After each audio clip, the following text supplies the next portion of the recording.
repertory director, program director for 30 years. You see? I wanted you to applaud there. That's an old vaudeville trick. That's my version of my mother thanks you, my father thanks you, I thank you. The vaudevillian's sole aim was to put their act across like he just did, to milk as much applause and laughter from an audience as possible. American politicians learned to do the same thing from vaudeville. I'm not sure of this, but I hear things, you know. Read any famous political speech from before the vaudeville era, and you won't find any applause lines. You won't find any in the Gettysburg Address, for example.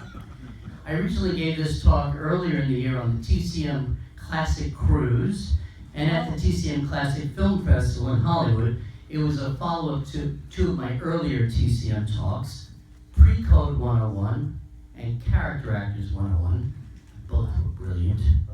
But this one's a bit different, because unless you're 96 or older, I dare say that no one in this room actually witnessed vaudeville in its heyday. Is anyone here 96 or older? Close.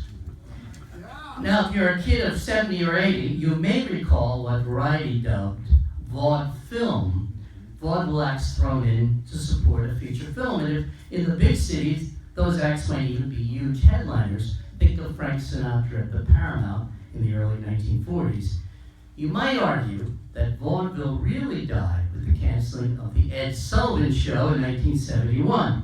You could even claim that vaudeville survived until 1979, when Radio City Music Hall ended its 47-year movie and live stage show policy, or when Harlem's Apollo ended its stage and film tradition. But what we're talking about today is the golden age of two-a-day vaudeville, which flourished for half a century. If you were to say that vaudeville would be more or less dead in 1920, if you were to say that vaudeville would be more or less dead by 1930, people would say you're nuts. It would be like saying in the year 2000 that in 10 years your local newspaper would fold. Because in the days before television and radio and talking pictures, vaudeville was as big a part of American life as baseball, apple pie, and corrupt politicians. The big vaudeville chains like the Keith, Albee, and Orpheum circuits had opulent theaters in every major city. And even towns like Kirksville, Missouri, Davenport, Iowa, Wilkes-Barre, Pennsylvania, and Pocatello, Idaho had vaudeville theaters. The famous question vaudevillians would ask themselves was, but will it play in Peoria? The origins of the term vaudeville are unclear. Some sources claim it's a bastardization of Vaudeville, French slang for voices of the town. Others say it came from Vaudeville, 15th century. You know what? Let's forget all this. I've only got 75 minutes. Let's save all that for Vaudeville 102. But if you're a fan of classic films, what we used to call old movies, I can safely say you're already fans of vaudeville, or at least of certain vaudevillians. Let's smooth this out and see if you can recognize some of them.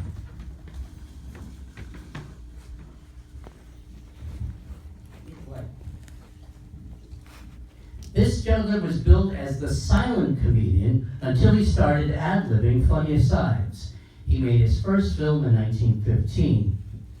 But W.C. Fields became a real movie star in talkies after decades as a top vaudeville and Broadway star. This pint-sized trooper made his vaudeville debut in his parents' act at the age of 15 months. He started making movies at the age of 6.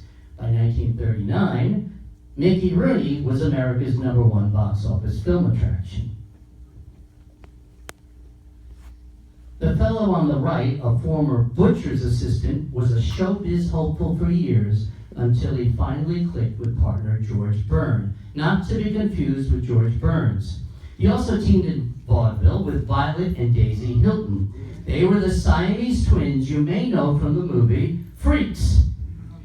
He failed his first screen test in 1930, but by the early 40s, Bob Hope was one of Hollywood's biggest stars.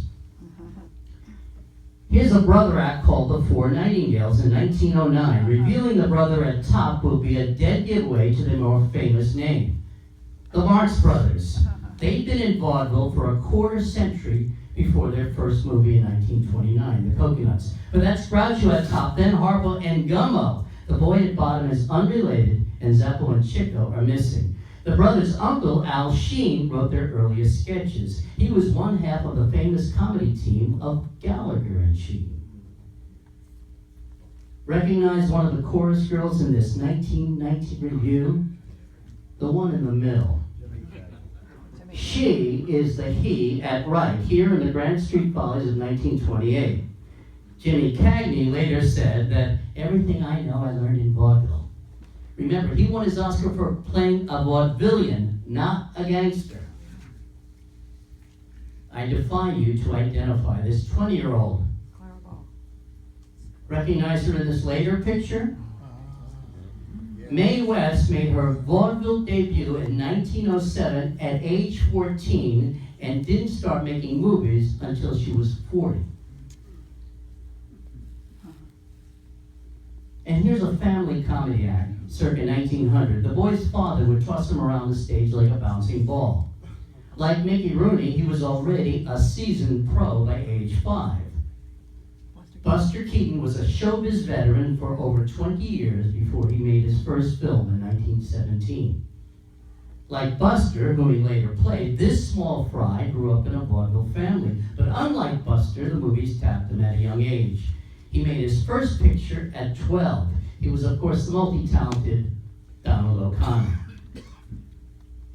A brother and sister act from Omaha around 1905. By the mid-teens, they were already vaudeville headliners. And by the late 20s, Adele and Fred Astaire were Broadway stars, until her marriage to an English lord forced Fred to go solo. He made his first picture when he was 33.